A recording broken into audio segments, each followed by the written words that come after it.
What's up, everyone? We are live, the Players Lounge, Letterman edition. Ben Jones, Knowshon, Moreno, Aaron Murray here. Going to be chatting with you guys, answering questions, talking a lot about the NFL draft, where specifically the Georgia Bulldogs ended up. So stay tuned. Like I said, ask your questions. We'll have some fun. Hit some of the big topics that happened over the weekend during the NFL draft. And also, don't forget to go subscribe to theplayerlounge.io.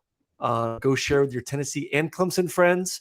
I had a pretty cool piece drop today with Josh Dobbs, an opportunity, who is our ambassador at Tennessee, to sit down with Josh Heupel. So really, really cool interview. So go check that out. And once again, go tell your Tennessee and Clemson friends to come join the movement at the Players Lounge. Before we get into anything, Ben's wearing a hat that I didn't recognize. So I asked Ben what it is. My man just got back from Oakmont.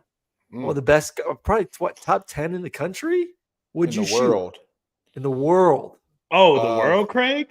Yeah, it's one of those. Yeah. They said it's one of the hardest courses. Their kicker is the U.S. Open can call them a week ahead of time, and they can have it playing for the U.S. Open that great. So they usually have to slow down the greens for the U.S. Open because they want them to roll at 12.5 to 13. It was rolling like 14.5. So the craziest thing about it is, how many three putts then? How many three putts? Our caddy was amazing. I had like an 80-foot putt, and the green's like all the way down the right. And he's like, aim like 2 feet over here to the left and hit it like 6 feet. I'm like, and it rolls to like 6 inches. I'm like, then I was like, let me putt where I thought I was going to put. I putted and it went like 50 yards by. I was like, oh my goodness. If I didn't have a caddy, I'd have shot a 200, but I shot 87, 92, 93. Ooh, 3 days? We played 36 and 18. So I was living the dream. Walking, it was a great trip. Walking, riding? Only walking. Oh, I know you heard. I know those puppies are hurt. I was tired. I think Knowshon's swing could have shot in there. Oh, by the way, Knowshon wasn't an internet problem for those that were with us last time. Knowshon's just horrendous internet. And it not being the internet, he just didn't know how to set his camera settings correctly. And now we had to see his beautiful perfect. I think it's still the internet. You look so good. We're going to put you right smack dab in the middle. Oh, my goodness. Right, trying to hide you in the corner. Reverse Oreo right here. Because you were so just blurry before, but now you look good, so we'll put you in the middle. I love it, man. I'm just impressed that Ben was out there playing, man. Didn't get no invites or nothing, man. But you know what? I bet it was an awesome I have no pool. My buddy, one of my buddies is a member, and that's the only reason I got on. Man, that's fire, though. That's awesome. Good for you. Tell your buddy, hit me up. I'd love to go. Yeah, I would have shot like a 93. Absolutely. That's when you got it, Knowshon. Yeah, the caddies make a big difference. All right, let's jump into a little NFL chat. That's what everyone's here for. I want to start outside of Georgia first because it's, a lot of people watching this are from the state of Georgia. They're Falcons fans. And I think the biggest thing that was blowing up my phone all day Thursday night or all night Thursday was Michael Penix Jr. going to Atlanta at pick number 8. You just got Kirk Cousins. You're giving him $180 million, $100 million guaranteed. I want to get it from a guys that have been in the locker room, that understand what it takes to build a championship team, and obviously starting with the quarterback first. And Ben, since our hands touch your balls, what is that? What was your reaction? Like, what would your reaction be if you were the starting center for Atlanta? See, that's weird for me because you took him so high. Like, it's not like your team didn't have any holes. Like, if your team was set and you're just picking for depth, I understand that. You're picking for the future.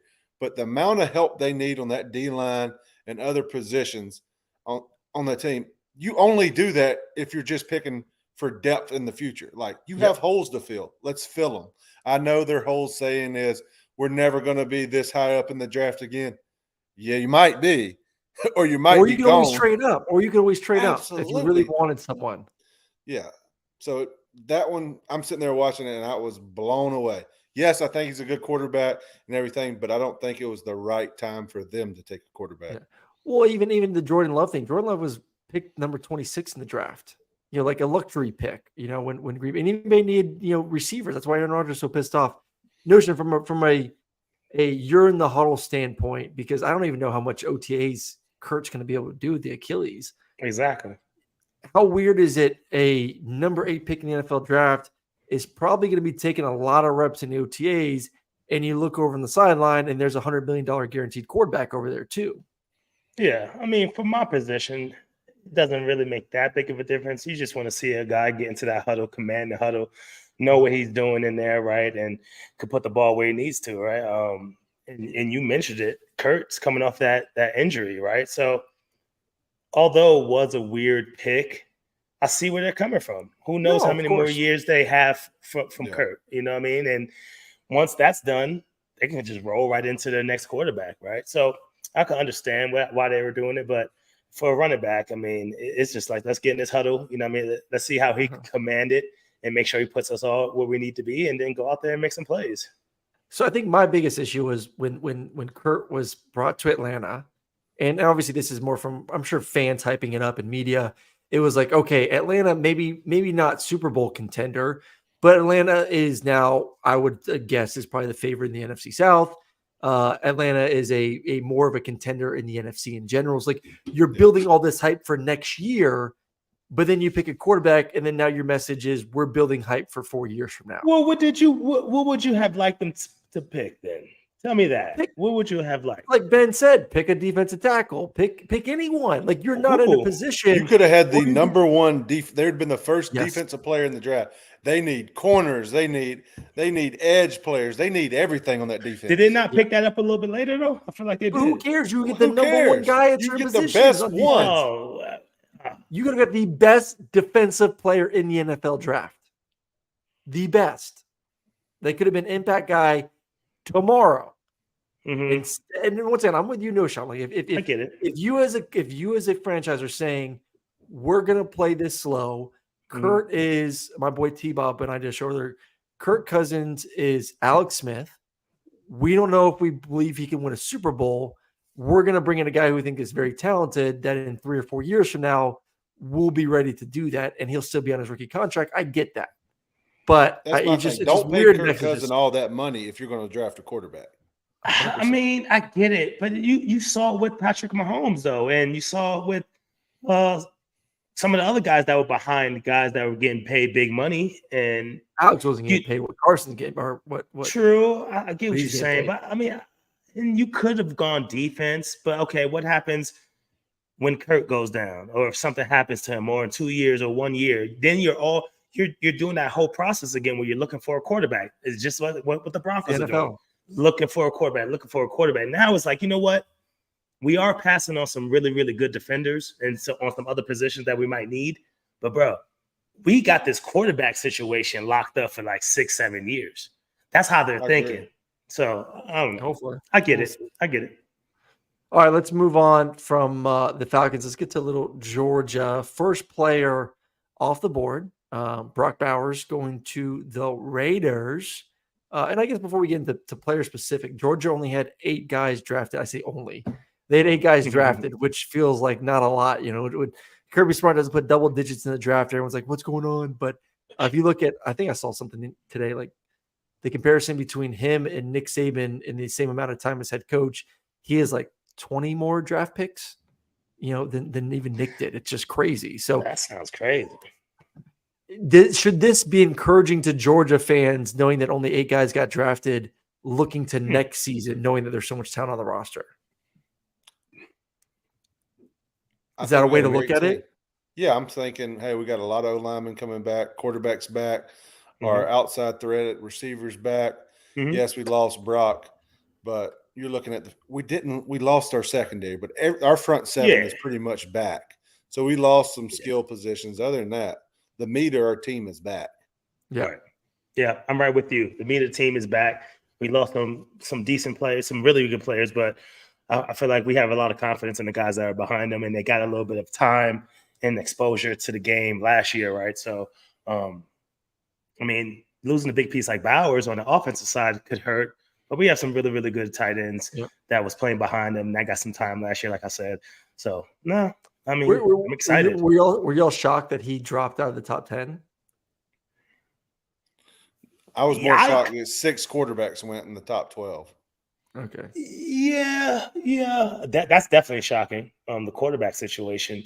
At the same time, I thought there was some teams that could have picked him up early. You know, I mean, I look at like a Chargers. I thought that could have been a position that he went, but they picked up another one of those cats from Georgia, so that's all good. But I thought that could have been somewhere that he could have landed.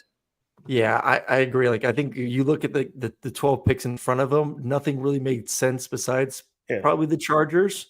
So that was like the one, like if he was going to go top 5, top 10, like that's the one you circle. And then obviously the run of quarterbacks, and he kind of fell right after that craziness there. So, I mean, listen, 13th going to, Las Vegas. I don't think he's a party boy, so it's an interesting spot for him. So he should be able to handle himself just nicely.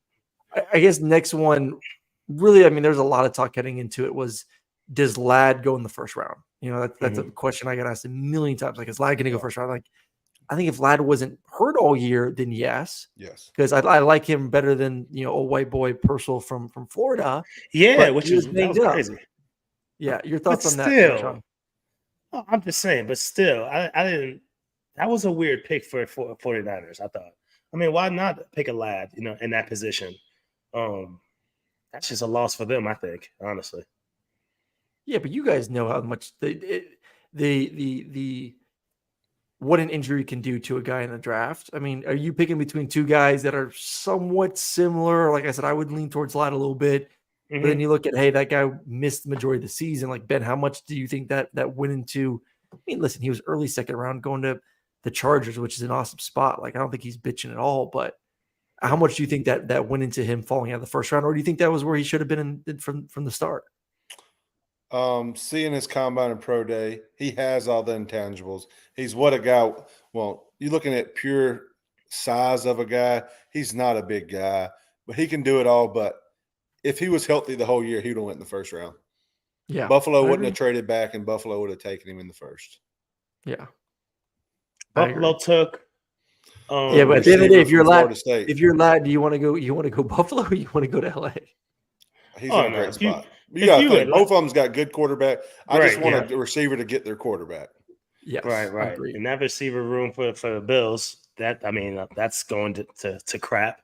But the Chargers don't have any pieces over there really either. They're rebuilding. I feel like, especially on the offensive side. So, Ladd's gonna get his chance to be a starter. Yeah, over there. Yeah, and Harbaugh's seen him too. Harbaugh had a game plan for him. Harbaugh got to go against him, so like he knew what he was getting, which I think makes it even more of a an early possibility that he's gonna get a lot of PT this year. Which is, if Ladd's healthy, you want him on the football field. And what's pretty cool too when it comes to those two. I mean, we talk about two of our. I mean, I guess you could almost say it, two of our best receivers from Georgia are now playing in the same conference together, right? So now you get to at least see that guy twice a year, which is just kind of cool. I was just thinking about that. That'd be kind of cool just to be able to, compete with a guy that we had so much success with at Georgia. So that's pretty cool. All right, we I think this was the last show. We picked our dream team, like offense. So if you haven't seen it, go back, watch it. We did our at each position, who would you want dream team for University of Georgia, quarterback, running back, receiver, tight end, blah, blah. We all said Brock at tight end. I think we all said AJ at receiver. Correct me if I'm wrong there. But where does Ladd fall in GOATs or greatest rankings for receivers? I mean, I feel like he's up there, boys. Like, I'm not maybe we had some, like he's in good. tune being biased, bro. Yeah, top 10 for sure, bro. I mean, we had Sean Bailey, right? I mean, monster. Muhammad Massaquoi go crazy. TK had more awards than Ladd. TK. We keep on going. AJ, of course. We said AJ. Are we saying on potential in the NFL or strictly their stats? No, I'm just talking about pure. Not even. I mean, stats don't always tell the damn story. Like AJ doesn't have, but like just who was that guy at Georgia at the receiving position? Why just name 5? So I mean, who would you take? Whoever this is. Yeah, start naming 15. People, and I'll tell you who I'll take over. I mean, go ahead. So we'll say AJ's over him. Yes, I'll take AJ. Hines Ward. Yeah, I'll take Terrence Hines. Edwards. Terrence Edwards. Okay, that's 3, right? Okay. Okay. Mo Mass. Would you take Mo? I mean, Mo Mass is going to It's get just them so hard stats. because there was such a different offense when Muhammad was there compared to when Ladd was there. Like that's a hard thing. Like Ladd was in this more offense that 11 personnel spreads you out. I think so. It's hard to compare like those guys. I would say like they're in a similar ballpark. We got to go back a little bit, right? 5 to 10. I would say he's flirting with 5 to 10. 5 to 10, somewhere in that range. Because I know we're missing someone back in the day. Freddie G was a stud back in the day. This is what I'm saying. We're missing a lot of back in the dayers. Yeah. Not like Georgia was throwing the football until like the 90s. So it ain't like that far back in the day. We got about 35 years to work with here. Come on, people. I need to hear. Let me see some comments. Any comments? Anyone? Okay, Frank. Scott. Yeah, but I mean, Lindsey? Lindsey's got the play, but like, was Lindsey? Right. He only got the ball once a game because Herschel got it 50 times. Yeah, exactly. Let me think. Who else? I think you safe Chris to say Durham. 5 to 10. I know I was saying Chris, but I mean that boy. He only was played out there. 1 year. Yeah, that boy Lad out there go crazy. I agree with Tim here. It's hard to compare. I'm pulling coming up. It's hard to compare Ladd. There's just something about his playmaking. Not saying he's the best, but he's just different. He is. I give him credit. He makes plays. He does. It's a great story. Yeah. He won multiple championships. It's kind of like it's a similar conversation to Stetson. Yeah. Stetson is not the most talented quarterback in Georgia history, but the dude won championships and he played really well in big time games. Yep. And that's the same thing you can say about Ladd. Ladd had a really good career, won championships, and played really well in big time games. So, like, if you're going to tell me Stetson's one of the best quarterbacks of all time in Georgia history, how can you not say Ladd is up there too? But didn't I just start? This is what I have a problem with sometimes. Because didn't I start plugging in guys that would have been in this system with Kirby? I start plugging in people. And I'm like, bro, if you plug in a staff, you plug in yourself, you know what I mean? You plug in, AJ in this kind of offense, it would have been ridiculous. So that's the problem I have, I feel like sometimes. I know. I agree. But no, you can't take nothing away from them, for sure. Yeah. Can't take nothing away from the boys. I give credit to Bobo for adapting and running a system that's not his either. Oh, yeah. That's we don't talk about that enough. Like he's not running his bread and butter into his first year. I was worried to start off last year, like, hey, is he going to get this done? He's not calling his bread and butters to adjust. That's not easy. I don't know if fans understand, like calling somebody else's offense that you've had your offense for 20 years and having to change everything. You got to give him credit for that. Well, and he also had to do it. He also had to do it. I'll get the Tim. He also had to do it without his best two receivers for the majority of the season. Yeah. And I would say, average running back play, which Georgia's not used to seeing. Yeah. Well, wait. Comment? I'll give you guys that. Okay. No, I'm just trying to think about the Bobo thing. I get that. I can understand it's not his bread and butter, but I mean, it's like playing a game of Madden. In the chat said Pickens. Like Pickens is Pickens. He didn't play but 1 year. But he didn't play. Yeah, and he was a headache most of the time. Were you saying the one that Knowshon, this one? Yeah, that's the one I was talking, because that is interesting. No, that's interesting. We don't. No, our defense is. You got to think the 2 years he won it, our defense was dominant. The best in the country by far. Like shutouts every week, giving up like 70 yards per game on the ground, and then last year was north of 100, I believe. Yeah. Big difference. Big difference. We can't downplay how well Carson played last year. Yep. Like he was a stud. Like Stetson made plays with his legs and stuff and made some big throws, but game in and game out, Carson delivered. Like when everybody knew we had to deliver and score every drive, he was doing it for us. Okay. Now, are you expecting him to have a bigger year this year then? Yes. I wanted. He's got a better run game, better offensive line, and I think if the receivers stay healthy, he'll. I gotta see his numbers. So over under on what he throw? He threw 4 and change. Right? I saw today he was projected to be the number 1 quarterback off the board, number 2 pick in the NFL draft next year. Yeah, it's going to be who you want, him or Shedeur. Yeah, or Quinn if Quinn I'm is not going to that big on Texas. Shador though. That's the weirdest thing. I mean, He's solid. Yeah, he's okay. good. He's all right, but I don't know, man. All right, the other big news. I want to get Ben on this one. Obviously, we're going to go offensive line. Amarius Mims goes 18 to the team that loves Georgia Bulldogs just as much as the Philadelphia Eagles, the Cincinnati Bengals.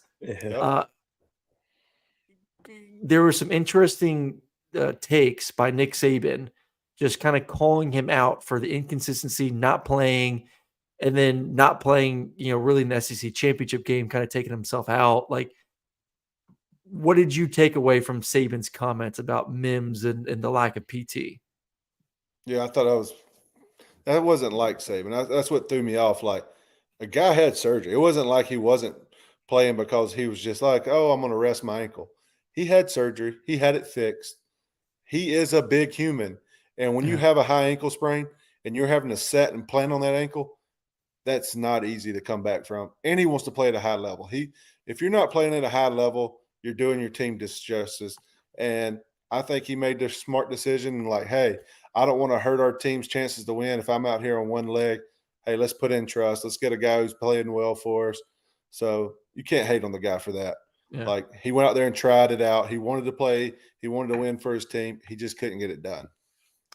Would he have been the second tackle taken off the board if it wasn't for the injury, you think? Or third? If he played the whole year, he would have went. Yeah. He would have went to the Titans. You think he would have been 7? They wanted a big body. They liked the big guy.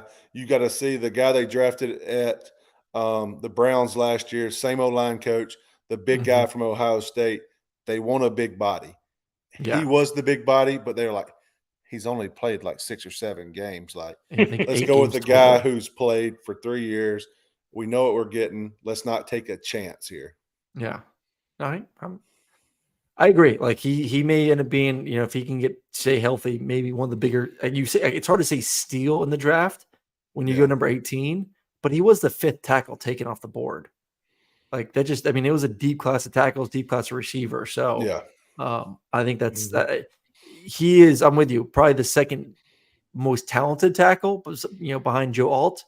It's just it's hard to determine that when you only play 8 games and that's about it. He's going to thrive in their system because I've ran that same system. They're going to air it out. They got 2 huge tackles, and big boy's going to Burrow's going to sit in the pocket and deliver. He's got his edge protected. They've been building the middle up. If Burrow stays healthy, he's going to have a heck of a year this year. Mims. Connor, it's all right. Better late than never. Welcome to the potty. Scott wants to, I don't know if Ben, you know this, but dude from Washington. Yeah. Can he play? Yeah, for that system, I think he can play tackle. But if they have Broderick outside, so if they have somebody more comfortable out there, I always like starting a guy inside and moving him out in his second year, just so he gets used to the speed of the game. If you have time to wait, start a guy inside, then move him out. And I know it's probably easier to play on the inside than the outside. And don't worry, Knowshon, we'll get the running backs after this. But like the strength though difference, is that a big? You're obviously a center. You went against these different tackles. Speed on the outside, these edge rushers are incredible in the NFL. Yeah. But the size and strength and the speed of the DTs, like, is it that much easier to go inside, or is it just more because you're going to get more hands and possibly more help? Depends on the system. I feel like the system, he's going to run more, so he's going to be protected more on the inside. The center's always going to be on his hip pocket, so you can help him more in the pass game. Okay. But run game, it's probably easier at tackle, honestly. Yeah. He's going to have to move guys in that system, so definitely probably a little harder in the run game, but pass game, it is easier. Connor comes in hot. Raiders. Brock Bowers is a Raider. If you had to buy a jersey, boys, before we get into our undrafted guys and what happened with Kendall and Rosemary Jack Saint, if you had to buy a jersey for a Georgia player that got drafted, which one are you buying?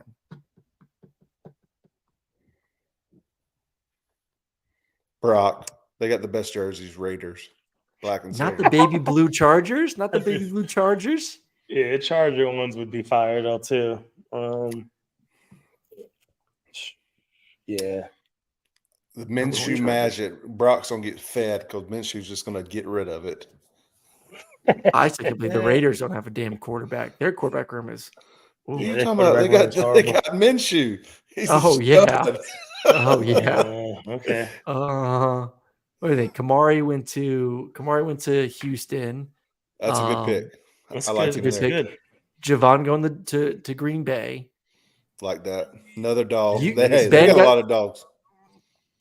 Is there a moment, and both of you guys got drafted by some really cool towns. Like Ben, you got to go to Houston, nice city. Knowshon, you got to go to Denver. Great tradition, really cool city. But like, is there like a gut feeling heading into the draft, like I don't want to go to these certain places because of like weather or like city? Like where would those be? Green Bay, Buffalo, Browns. I did not want to go to the Cleveland. Browns. Really? No. Yeah. I was just along for the Browns, ride, man. And I was like, I took a visit to the Browns, and it was like in obviously February, March, and it was cold and ugly and dark and gloomy. And I remember texting my mom. I was like, God, please tell me the Browns don't fucking pick me. Like, please, to God, don't tell the Browns pick me. Yeah. But I would say that's pretty much it, right? Man, I the Bills back when really they were care. no good would have been bad, but now if you have a good team, I feel like guys want to go win. But if you're going to a bad city and a bad team, that sucks. Yeah, that's crazy. I didn't think about it. Cincinnati. I was just like, bro, whatever's clever, let's get it. You got lucky. You got to go to a great city. Denver's freaking sweet. Yeah. You know it's a good city. You stayed there when you're done. Yes. Yeah. That's true. Yes. Very true. Very true. All right, let's before we get things wrapped up here in a little bit, appreciate everyone jumping in. Make sure you like, subscribe, all that great stuff. The two guys that went undrafted, that was a little bit not. I thought Rosemary-Jack-Saint would get drafted. I thought he had a really good year. I thought he had a good Senior Bowl.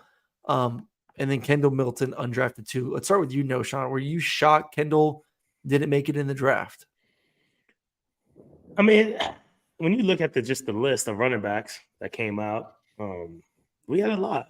There was a lot of backs out there they were sneaky, that you can get some good production out of, that had pretty good seasons. You know what I mean? Yeah. For our running backs, we had to share a lot of the time, but at the same time, little injuries here and there kind of hurt guys. So I wasn't necessarily shocked, man. But once he gets his opportunity, if someone gives him a call to come in for one of these camps, that's when you got to go out there and show out. You know what I mean? And say you here to stay. But was I shocked? I wasn't necessarily shocked, but that's just the nature of the game. So hopefully they get a call to get to one of these camps. How much harder is it going to be for him? Like, you've been in the running back room. There's usually a lot of running backs on the depth chart, especially OTAs, off season, and then heading into preseason, shorter preseason. Like, being realistic here, we all hope he makes it. Right. But like, how difficult is it as a running back to get enough reps to truly catch the attention of a coach? See, that's the thing. It's getting enough reps. I mean, you could be a great player, but if you're only getting 5 reps in a day, how much can a coach really evaluate you? So what do? You have to separate yourself in different areas. And the big place is special teams. If you can't make it in, if you can't play that, you be that number 1, number 2, maybe even number 3 guy in any group, then get on that special teams, man. They changed the special teams like kickoffs this year, right? So maybe you find a spot somewhere blocking, or maybe one of the returners. But so you got to find a spot somewhere else on the team if it ain't at your position per se. So it's going to be tough, man, especially with limited reps. But you want to go out there, you want to turn heads, you want to make sure you know what you're doing in that playbook. And then, like I said, get on that special teams if you can't be that number 1, 2, 3 back or whatever position. Ben, with offensive line, I mean, you can say that about skill guys, defensive backs, linebackers, receivers, running backs. Mm-hmm. Like, go out there and you better ball out in special teams. And that's the way to make the roster. Mm-hmm. When you are an offensive lineman that is, number 9 or 10, most teams carry 8. Yeah. How do you separate yourself as an offensive lineman? Is there a way to do that? It's practicing every day. Veterans are going to take days off. Somebody's going to get hurt. If you're just available during camp and show them that you can play more than one position, and you're going to get your opportunity in camp, because some days you're going to look out there and it's going to be like 7 guys practicing. Yeah. So it's a long practice, a long days. You just got to grind through as a young guy, because I'm going to tell you, like, you're going to team where it's got some older guys, they're going to get vet days, and that's just your day to shine. So you got to take advantage of those days. And I think it's the easiest position to sign as an undrafted guy. Look at David Andrews, undrafted. Now he's in year 10. Like, he picked the right situation. He could have went to Atlanta. He could have went to Dallas. He could have done that. When I'm sitting there talking him through it, he's like, where should I go? I'm like, where can you play? He was like, I think I got a good chance in New England. I was like, let's do it. Go and for that it. Joker went out there and never looked back. And you just got to take the opportunity. You got to, and that's what I was so pumped about Kendall. If you're going in the 7th round, you'd rather go undrafted so you can pick the best spots for you, who wants you, and the best depth chart. It's like college; you get to pick them. Yep, true that. That makes sense. I didn't think about it like that. Like, why go 7th? Go somewhere where you can literally pick, like, all right, they need some help at this spot. Let me at least go get a better opportunity. That's awesome. Let's go to the chat here. Jay Ledge, who in y'all's mind will have the quickest success in the NFL? Who will have the quickest success? Probably one of the top 3 guys. So, Brock, Ladd, Mims. Oh, okay, for the Georgia Bull. I thought you were talking about all together. Okay. Well, who's gonna have? I'm gonna go Ladd for me. The quick success. I mean, just because we talked about it, Bowers doesn't have a quarterback yet. Yeah, Minshew was over there, but we'll see how that goes. They have a lot of position that they needed to fill over there with the Raiders as well, right? They're in a rebuild mode. You talk about Ladd.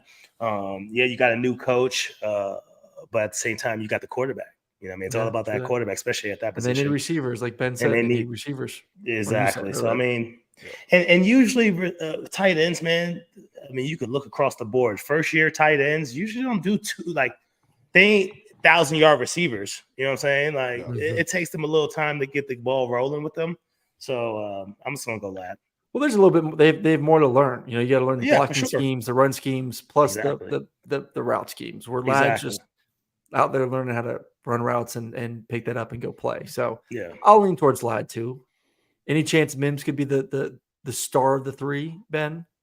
Or is it just hard to judge with offensive line? He's going to be the right tackle unless he gets hurt. If he's coming in, he's going to be the day 1 starter. The sleeper is said because they got rid of Mitch Morris in Buffalo. He's going to be competing for the starting job at center. Yeah. He's smart enough to learn it. So said is my sleeper of this. I like that. I'm going to ask just Knowshon on this one. How do you think Bo Nix will fare in the NFL? I'm asking because I'm a Broncos fan. You're in Bronco territory. Yeah. What's the reaction been? Oh, no, the reaction's been everyone loves it. Really? Yeah, I mean, because we needed a quarterback, right? It's a player that Sean Payton has handpicked, right? And everyone wants to say, oh, he's had time with Drew Brees, this and that. You know what I mean? So the around town, the atmosphere is positive. They're happy with the pick. They just want to see something new here, Broncos country. For me, I mean, Ladd was sitting right there, but then it goes back to the same situation it is with the Raiders. It's like, who's going to throw him the ball? You know what I mean? But it's hard to get the 6th best quarterback in the draft. Like, you can't be feeling good about that. Because it was so early. But once again, Sean Payton made that decision and said, this is the guy. We'll see what happens, right? They talk about Bo Nix having everything up top, above the shoulders, right? He's a smart dude who gets the ball out, knows where to go with it. And that's the kind of guy that Sean Payton wants in this system. So we'll see how it goes. I wasn't super impressed with the pick, like what you said, because it was so early. But we'll see how it goes. Last one real quick. Knowshon, where's your shirt from? Oh, snap. I forget. But it's a sweet one, though. That is sweet. I got a couple of these. Hold on. What does it say here? Smack Apparel. I forget exactly. I'll get the information for y'all. There's a couple of these. I like it. Yeah. All right. Well, we appreciate everyone joining us on a Tuesday night. We'll be doing more of these throughout the summer. Maybe we'll get some current guys and some other Letterman on here as well to kind of chop it up, give you all some entertainment as we get ready for the season. But once again, like, subscribe, Go check out the playerslounge.io. Got some other shows coming out this week as well from different athletes. I actually shot a pretty cool segment with a bunch of the football guys today, doing a little horse. So we'll see which guys can actually shoot the basketball. That'll come out next week. Once again, share with all your friends at Tennessee and Clemson as we continue to grow this thing here at the Players Lounge. And we will see you again soon. Go Dogs. Sir. Go Dogs.